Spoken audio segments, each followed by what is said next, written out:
فاستمع لما یوحیٰ تھا کہ میں نے تم کو چن لیا تو غور سے سنو جو وحی کی جاتی ہے، یا وحی کے لیے تم کو چن لیا۔ وحی کیا ہے؟ تو پہلے فرمایا اننی انا اللہ لا الہ الا انا فاعبدنی، کہ بے شک میں ہی اللہ ہوں، میرے سوا کوئی معبود نہیں، تو میری ہی عبادت کرو۔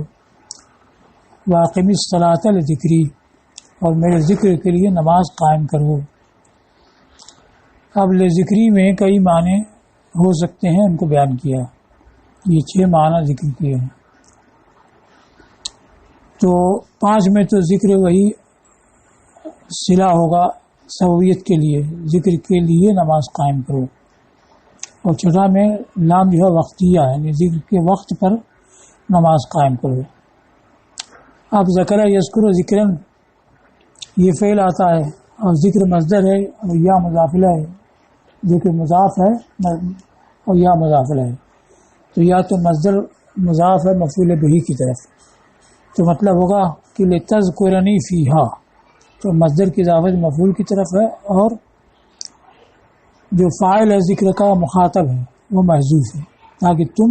میرا ذکر کرو اس میں، تو نماز قائم کرو میرے ذکر کے لیے، تاکہ تم اس میں میرا ذکر کرو، اس لیے کہ نماز جو ہے اذکار پر مشتمل ہوتی ہے۔ ایک یہ معنی ہوا، دوسرے یہ کہ لذکری یہ فعل ماضی ہے، ذکر لأنی ذکرتھا فی الکتب، تو ذکر کی اضافت فاعل کی طرف ہوئی، اور مفعول ہے وہ صلاۃ ہے، وہ محذوف ہے۔ یا نماز قائم کرو اس وجہ سے کہ میں نے ذکر کیا ہے، یعنی نماز کا کتابوں میں ذکر کیا ہے اور اس کا حکم دیا ہے۔ تیسرا لأن اذکرک بالمدح والثناء، میرے ذکر کے لیے یعنی تاکہ میں ذکر کروں، تو یہ مصدر کی اضافت فاعل کی طرف ہوئی، اور مفعول مخاطب ہے محذوف ہے۔ یا نماز قائم کرو تاکہ لأن اذکرک، تاکہ میں تم کو مد و ثنا کے ساتھ، تعریف اور ثنا کے ساتھ ذکر کروں۔ تو ان سب میں ذکر کا مطلب وہی تذکرہ کرنا، یاد کرنا، فضائل کے ساتھ یاد کرنا۔ اور ذکری خاصتاً، تو ذکری میں اضافت تخصیص کے لیے، یعنی خاص میرے ہی ذکر کے لیے نماز قائم کرو۔ لا تشوب شابہ شوب شوبن، اسی سے شائبہ ہے جس کی زمان شوائب، ملاوٹ کرنا، تم اس کو میرے علاوہ کے ذکر سے نہ ملاؤ۔ اچھا 5واں لتکون لی ذاکرن غیر ناسن، تو ذکر کا معنی یاد رکھنا دل سے، یا تاکہ ذکری کا مطلب کہ تاکہ تم مجھے یاد رکھنے والے ہو، بھولنے والے نہ ہو۔ تو یہاں ذکر مصدر کی دعوت مفعول کی طرف ہے، اور فاعل اس کا مخاطب ہے، یہ محذوف ہے کہ نماز میری یاد کے لیے، یعنی مجھ کو یاد رکھنے کے لیے قائم کرو، تاکہ تم میرا ذکر کرنے والے، مجھ کو یاد رکھنے والے بنو، بھولنے والے نہیں۔ یہ لام وقتیہ ہے، 5 معانی میں لام صوبیہ تھا، اب یہ 6واں معنی ہے اس میں لام وقتیہ۔ اوقات ذکری، میرے ذکر کے اوقات پر نماز کو قائم کرو۔ اب اوقات کیا ہے؟ وہی نماز کے جو مقررہ اوقات ہیں، اس لیے کہ ارشاد ہے ان الصلاۃ کانت علی المؤمنین کتابا موقوتا، بے شک نماز مومنین پر وقت باندھا ہوا فریضہ ہے۔ 7واں ذکر کیا ہے وقد حمل علی ذکر الصلاۃ، اور اس کو معمول کیا گیا ہے اس پر نماز کے یاد آنے پر بھول جانے کے بعد، اور یہ صحیح ہوگا ایک مضاف محذوف ماننے کی تقدیر پر، مضاف کا حذف کی تقدیر پر، یعنی ذکر صلاتی، تو اس میں چونکہ حذف ماننا پڑتا ہے اس لیے اس کو تضعیف کے ساتھ قد حملہ کے ساتھ ذکر کیا ہے، باقی کو اس کے بغیر ذکر کیا ہے کہ نماز قائم کرو نماز کے یاد آنے پر، میری نماز کے یاد آنے پر، تو یہ ذکر صلاتی مقدر ماننا پڑے گا۔ اب یہ بیان کیا ہے کہ اننی انا اللہ لا الہ الا انا فاعبدنی واقم الصلاۃ ذکری، تو توحید کے بعد نماز قائم کرنے کا حکم دیا، تو اس میں اس بات پر دلیل ہے، یہ اس بات پر دلیل ہے کہ توحید کے بعد کوئی فریضہ اس سے بڑھ کر کے نہیں ہے۔ ان الساعۃ آتیۃ اکاد اخفیہا لتجزا کل نفس بما تسعی، بے شک قیامت آنے والی ہے قطعاً یقیناً، اس لیے کہ یہ جملہ اسمیہ ہے اور آتیۃ اس میں فاعل یہ خبر بن رہا ہے،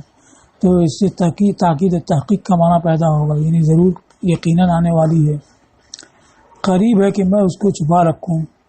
تاکہ ہر جان کو اس کا بدلہ دیا جائے جو اس نے کوشش کی، ہر نفس کو اسی کوشش کا بدلہ دیا جائے۔ تو آنے والی کیوں ہے؟ تاکہ ہر ایک کو اس کے جیسے اس کا جیسا عمل ہو ویسا ہی اس کا بدلہ دیا جائے۔ اب یہ فرمایا گیا کہ قریب ہے کہ میں اس کو چھپا رکھوں، تو جب چھپا رکھنا ہوگا تو پھر بدلہ دینا کیوں کر ہوگا؟ تو اس وجہ سے اخفی کے معنی میں اختلاف ہوا، کہا گیا کہ اخفی یہ ازداد سے ہے، اخفا کا معنی ازال الخفا، ازال الخفا، خفا یعنی پوشیدگی کو دور کیا، تو اس کا حاصل ہوا ظاہر کرنا، تو کہا گیا کہ یہ ازداد میں سے ہے، یعنی قریب ہے کہ میں اس کو ظاہر کروں۔ دوسرا یہ کہ اخفا جو ہے پوشیدہ رکھنے ہی کے معنی میں ہے، اور مراد یہ ہے کہ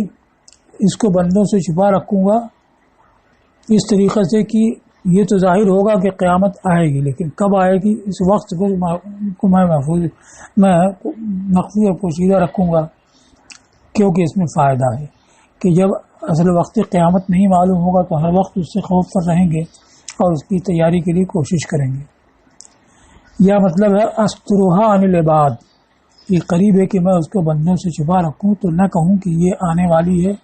کیونکہ میرا ارادہ اس کے چھپانے کا ہے، اور پھر بھی فرمایا ہے کہ آنے والی ہے، کیوں؟ اس لیے کہ اس میں فائدہ اور حکمت ہے۔ اس کو کہا کہ لولا ما فی الاخبار باتیانہا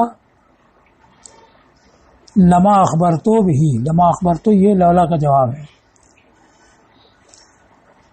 لولا ما فی الاخبار باتیانہا مع تعمیت وقتہا من الحکمہ، تو یہ ما فی الاخبار من الحکمہ یہ لولا کے بعد یہ مبتدا بنے گا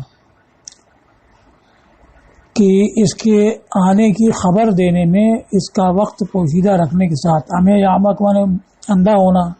اما یا امی اندھا کرنا، اور اس کے بعد پوشیدہ کرنا، چھپا رکھنا، اس معنی میں بولا جاتا ہے، اسی سے معمہ ہے اس مفعول۔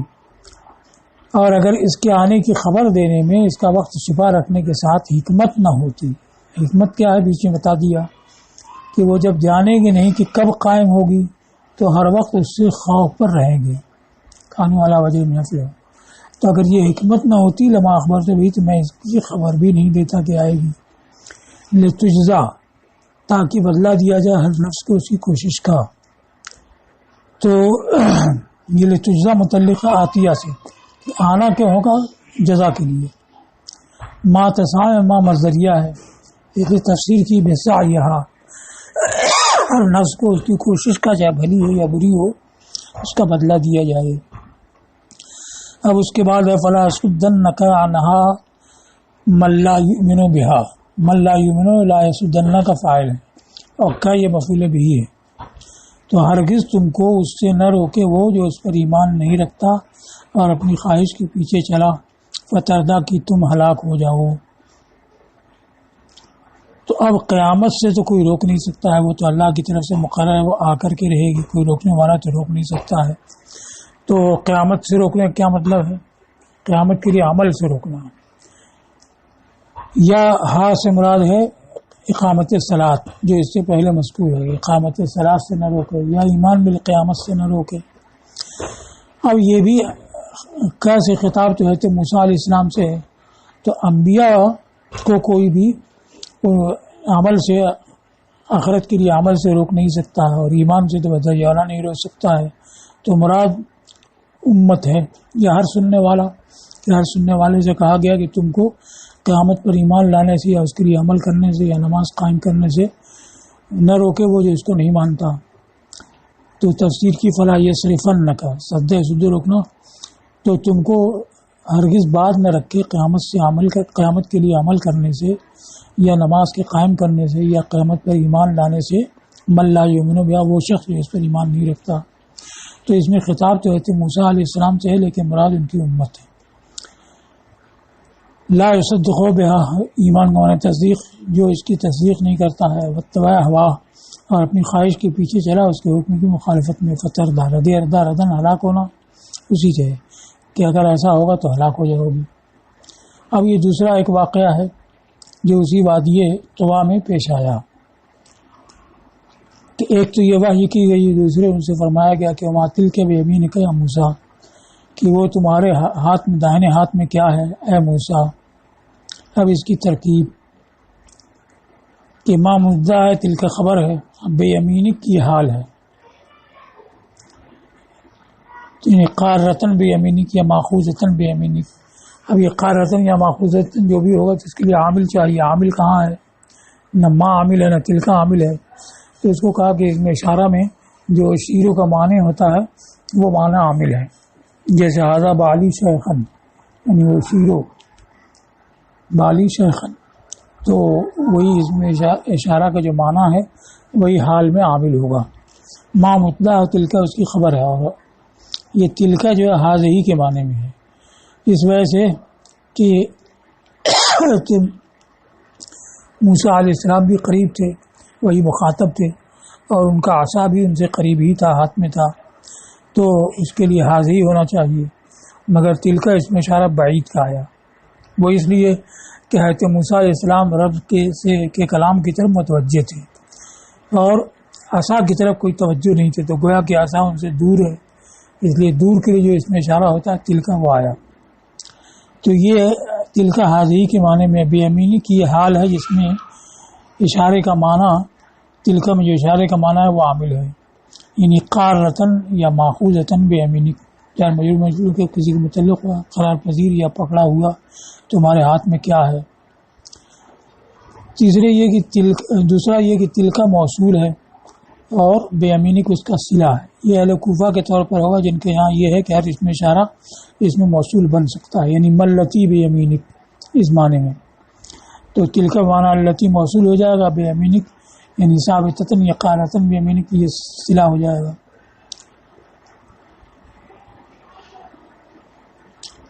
یا تلکا موصول ہے اس کا صلہ بے امینک ہے۔ اب یہ پوچھا کیوں گیا کہ تمہارے ہاتھ میں کیا ہے، تو یہ پوچھنا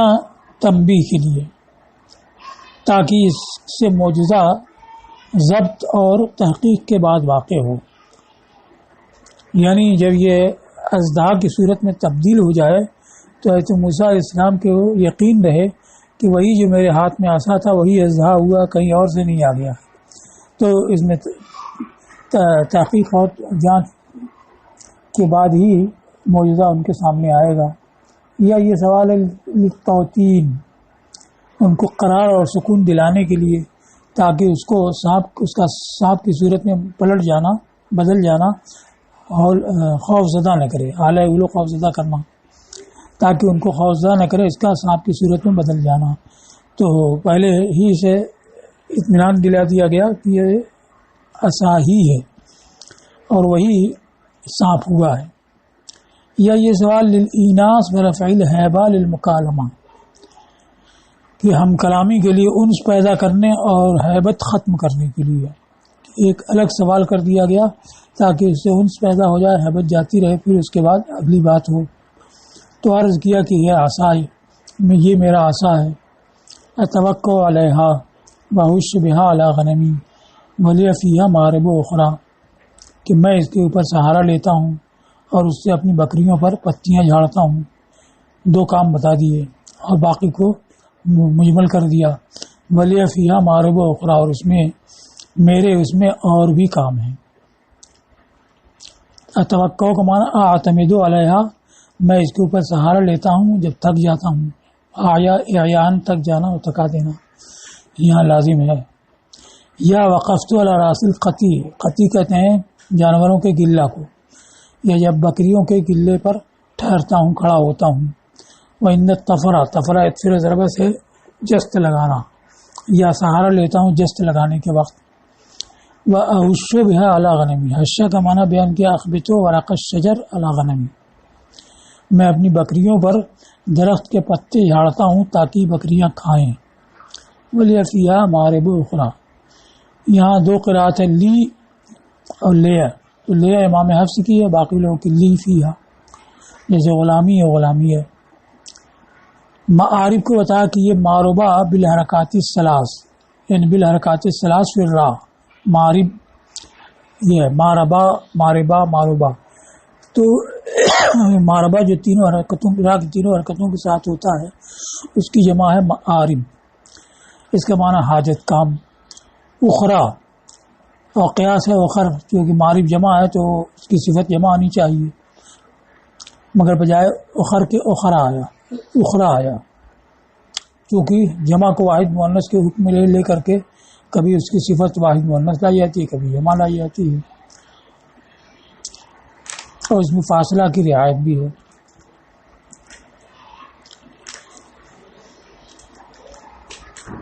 تو اب یہ اخر ہونا چاہیے قیاساً، اخرا کہا لنزن للجماعت، جمع کو جماعت کی طرف لوٹا کر کے، اور لنسقل آیتوں کے نظم کی وجہ سے کہ سب یا مقصورہ کے ساتھ ہیں تو اس کو بھی یا مقصورہ کے ساتھ ذکر کیا۔ اس طرح آگے آ رہا ہے لنریک من آیاتنا الکبریٰ، تو آیات بھی جمع ہے اور جمع کا صیغہ کبر ہوگا، مگر بجائے اس کے کبرا واحد مؤنث آیا، تو وہ بھی اسی وجہ سے کہ جمع کو جماعت کے معنی میں لیا، اور فاصلہ کی رعایت بھی اس میں ہے۔ اچھا، جب بعض کو ذکر کیا بطور شکر کہ میں ایک تو سہارا لیتا ہوں، دوسرے پتیاں جھاڑتا ہوں، تو جب بعض کو بطور شکر ذکر کیا تو باقی کو مجمل کر دیا، ولی فیہا معروب اخرى کہہ کر کے تطویل سے حیا کرتے ہوئے، یا اس لیے کہ ملک علام اور چیزوں کے بارے میں بھی پوچھ کر کے عزت بڑھائے تو پھر جواب دیں۔ اب دوسرے کام کیا تھے تو مفسرین نے ڈھونڈ کر کے نکالا ہے کہ انہا کانت تماشی ہے، اسی مشین چلنا، معاشا مماشات ساتھ ساتھ چلنا، کہ وہ ایسا ان کے ساتھ ساتھ چلتا تھا، ان سے بات کرتا تھا، اور دشمن سے اور پرندوں سے لڑائی کرتا تھا، تصیر و رشان راہ کے رسے کے ساتھ رسی، اور رسی بن جاتا تھا تو کنویں کی درازی کے بقدر دراز ہو جاتا، جتنا کنواں لمبا ہوتا اتنی لمبی رسی کی صورت میں بن جاتا، وہ پانی نکال لیتے۔ و تصیر و شعبتاہا دلوا، اور اس کی دونوں شاخیں یہ ڈول بن جاتی اور یہ رسی بن جاتا اور اسی سے پانی نکال لیتی، اور یہ دونوں شاخیں رات کو شمع بن جاتی، اور ان کا توشہ اٹھائے رکھتا، اور اس عصا کو وہ گاڑ دیتے، رکض گاڑنا،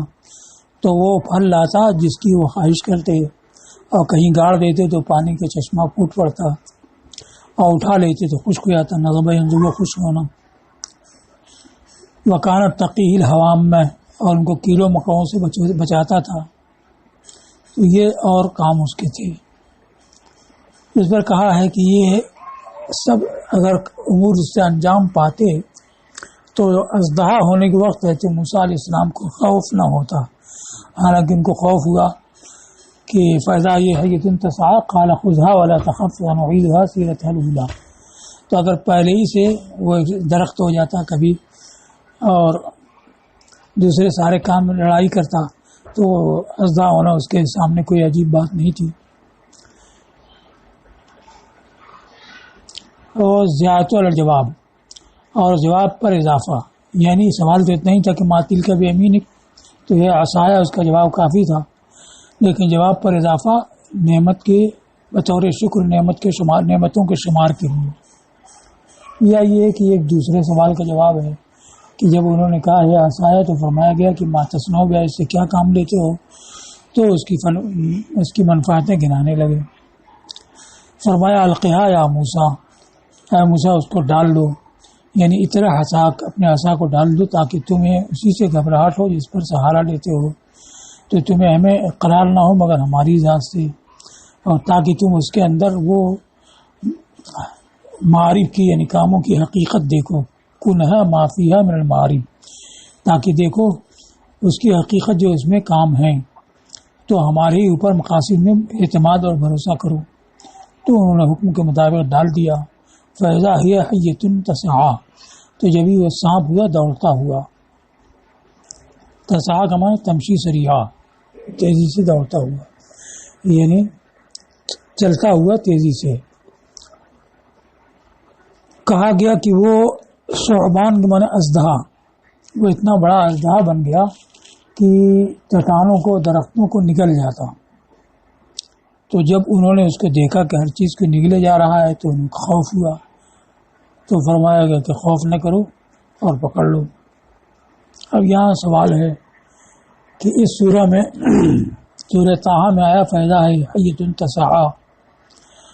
اور سورہ اعراف میں اور شعراء میں آیا فَأَلْقَىٰ عَصَاهُ فَإِذَا هِيَ ثُعْبَانٌ مُّبِينٌ، اور سورہ نمل اور قصص میں آیا ہے فَلَمَّا رَآهَا تَهْتَزُّ كَأَنَّهَا جَانٌّ، جب اسے دیکھا کہ وہ لہرا رہا ہے جیسے کہ پتلا سانپ۔ تو ثعبان تو کہتے ہیں بڑے بھاری سانپ کو، اور جان کہتے ہیں پتلے سانپ کو۔ تو اور یہاں حیہ آیا ہے تو اس کو بیان کیا کہ حیہ تو مطلق ہے، چھوٹا بڑا پتلا موٹا ہر ایک کو حیہ کہا جاتا ہے، تو اس میں کوئی اختلاف نہیں۔ اب اختلاف جو ہے وہ ثعبان اور جان میں ہے کہ ثعبان بھاری اژدہا کو کہتے ہیں اور جان پتلے سانپ کو کہتے ہیں، تو ان دونوں میں اختلاف ہے۔ تو اعراف اور شعراء میں آیا فَإِذَا هِيَ ثُعْبَانٌ مُّبِينٌ، اور نمل و قصص میں آیا رَآهَا فَلَمَّا رَآهَا تَهْتَزُّ كَأَنَّهَا جَانٌ، تو اس کو بیان کیا ہے، یہ اختلاف نہیں ہے۔ اور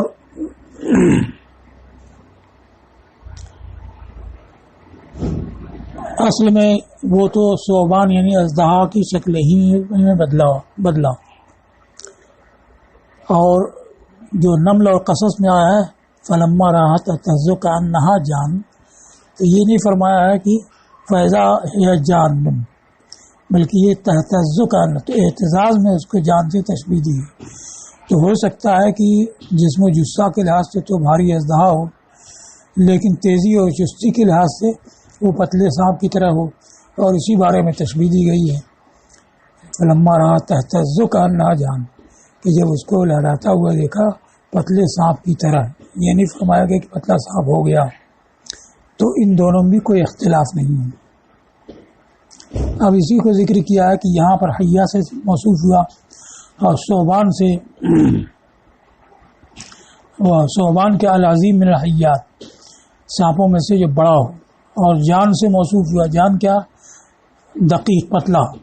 اس سے موصوف ہوا دوسری سورہ میں۔ تو یہ تینوں کیسے ہو سکتا ہے، حیہ ثعبان دق اور جان؟ تو اس کو کہا کہ حیہ تو اس میں جنس ہے جو مذکر مؤنث صغیر کبیر ہر ایک بار بولا جاتا ہے۔ اب رہ گیا ثعبان اور جان، تو اس کو کہا ہے کہ ہو سکتا ہے کہ وہ پہلے پتلا زرد سانپ ہو جائے، یعنی شروع میں وہ سانپ ہو جائے زرد دقیق پتلا، پھر اس کا جسم بڑھتا جائے یہاں تک کہ ثعبان ہو جائے۔ تو جان سے مراد پہلی حالت اور ثعبان سے مراد مال آخری حالت۔ دوسرے یہ کہ وہ تھا ثعبان ہی جسم و جثہ کے لحاظ سے، اور لأنہا کانت فی عظم الثعبان و سرعت الجان، یہی اس وجہ سے کہ بھاری پن میں وہ ثعبان اور سرعت و تیزی میں جان یعنی پتلے سانپ کی طرح تھا۔ تو اس لحاظ سے ثعبان کے ساتھ ذکر ہے اور کہیں جان کے ساتھ ذکر ہے، اور ظاہر ہے کہ فَلَمَّا رَآهَا تَهْتَزُّ كَأَنَّهَا جَانٌ فرمایا گیا، تو اس سے معلوم ہوتا کہ تھا تو ثعبان اور تیزی اس میں پتلے سانپ جیسی تھی۔ اب کتنا بڑا تھا تو اس بارے میں ہے کہ کانا بین لحیہا، لحیہ معنی جبڑا، اس کے دونوں جبڑوں کے درمیان 40 ہاتھ کا فاصلہ تھا۔ کئی منزل ہو جائے گا۔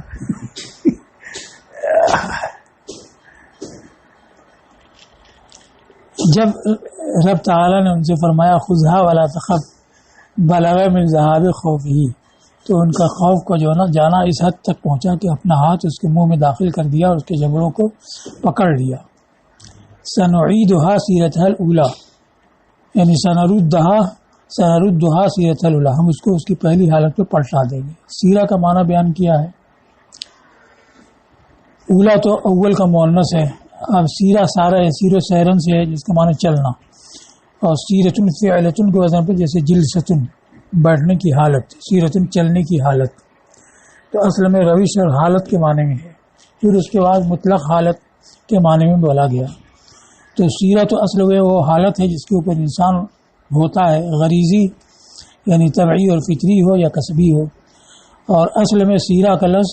یہ فعلتن کا وزن ہے سیر سے، جیسے رکبہ رکوب سے، رکبہ کیا ہے؟ سوار ہونے کی حالت، تو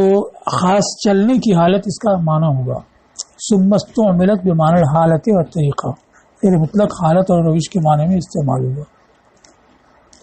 اور سیرتہا یہ منصوب ہے ظرف ہونے کی وجہ سے، یعنی فی طریقتہ الاولی، ہم اس کو پلٹا دیں گے اس کے پہلے طریقے پر، یعنی اس حالت میں کہ وہ عصا تھا، تو مطلب یہ کہ ہم اس کو عصا کی حالت میں بدل دیں گے، پلٹا دیں گے جیسے کہ پہلے تھا۔ اور یہ ہے کہ موسیٰ علیہ السلام کو خطابی کے وقت دکھا دیا تاکہ اس سے ان کو گھبراہٹ نہ ہو جب فرعون کے سامنے وہ سانپ کی صورت میں بدل جائے۔ تو ایک معجزہ یہ دیا گیا، پھر ایک دوسرے معجزے پر تنبیہ فرمائی، تو ارشاد فرمایا وَاضْمُمْ يَدَكَ إِلَىٰ جَنَاحِكَ تَخْرُجْ بَيْضَاءَ مِنْ غَيْرِ سُوءٍ آیَةً أُخْرَىٰ لِنُرِيَكَ مِنْ آیَاتِنَا الْكُبْرىٰ، اور اپنے ہاتھ کو بازو سے ملاؤ، وہ نکلے گا سفید بغیر کسی خرابی کے، آیتن اخرى ایک دوسری نشانی ہے تاکہ ہم تم کو اپنی بڑی نشانیاں دکھائیں۔ الا جناح کا جناح تو اصل میں پرندے کے بازو کو پر کو کہا جاتا ہے، اور یہاں انسان کی کروٹ مراد ہے۔ الا جنب کا تحتل عضد، اپنی کروٹ کی طرف ملاؤ بازو کے نیچے۔ و جناح الانسان جنباہ، انسان کی دونوں جناح اس کی دونوں کروٹیں ہیں، اور وہ اصل جس سے یہ مستعار ہے وہ ہے جناح الطائر، پرندے کے دونوں بازو۔ اب پرندے کے بازو کو جناح کیوں کہا گیا ہے؟ لأنه يجنحهما أي يميلهما عند الطيران، اس لیے کہ پرندہ ان کو جھکاتا ہے پرواز کے وقت۔ مطلب یہ ہے کہ ادخلها تحت عضدک، کہ ہاتھ کو اپنے بازو کے نیچے داخل کرو، تخرج بیضاء عزم کا جواب ہے، اس لیے مجزوم ہے کہ وہ سفید ہو کر کے نکلے گا، جس میں کہ شعاع ہوگی سورج جیسی شعاع جو نگاہوں پر چھا جائے گی، من غیر سوئن بغیر کسی برائی کے، یعنی بغیر برس کے، ایک تو سفیدی برس سے ہوتی ہے، یہ بغیر کسی بیماری کے۔ آیتن اخرى لنبوتک، دوسری نشانی ہے تمہاری نبوت کی۔ یہ بیضاء اور آیتن یہ دونوں حال ہیں، اور من غیر سوئن یہ بیضاء صفت کا صلہ ہے، یعنی جار مجرور مل کر کے اس کا ظرف لغو ہے، جیسے ابیضت من غیر سوئن، سفید ہو گیا بغیر کسی خرابی کے یعنی بیماری کے، تو من غیر سوئن جیسے ابیضت فعل سے متعلق ہے، ویسے یہاں من غیر سوئن بیضاء صفت سے متعلق ہے۔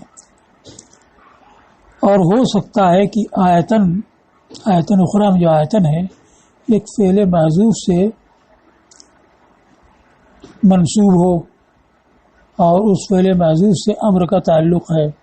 یعنی خذ هذه الآیۃ اعظم، یعنی اس نشانی کو بھی لے لو، تو یہ خذ مقدر ہو اس کا مفعول بنے، اس نشانی کو بھی لے لو عصا کے سانپ سے بدل جانے کے بعد۔ کیوں لے لو؟ لنریک، تاکہ ہم تم کو اپنی بڑی نشانیاں دکھائیں، لنریک بہاتین الآیتین، تاکہ ہم تم کو ان دونوں نشانیوں سے دکھائیں، بعض آیاتن الکبریٰ، تو من آیات میں من تبعیض کا، اس لیے بعض سے تفسیر کی، تاکہ ان دونوں کے ذریعے ہم تم کو اپنی بڑی بعض نشانیاں دکھائیں۔ یا نریکا بہمل کبرا من آیاتنا، تو من آیاتنا من تبیین کا، تاکہ ہم ان سے تم کو دکھائیں بڑی کیا یہ مبہم ہے، تو من آیاتنا اس کا بیان، بڑی دکھائیں اپنی نشانیاں، تو من بیانیہ ہو جائے گا، تاکہ ہم دونوں سے دکھائیں بڑی اپنی نشانیاں۔ یا مطلب ہے فعلنا ذالک لنریک، یعنی آیتن اخرى مثلا حال بن جائے بیضاء کی طرح، تو اب لنریک جار مجرور یہ کس کی علت بنے گا؟ تو فعلنا کی، یہ ہم نے کیا تاکہ تم کو اپنی بڑی نشانیاں دکھائیں، لنریک من آیاتنا الکبریٰ۔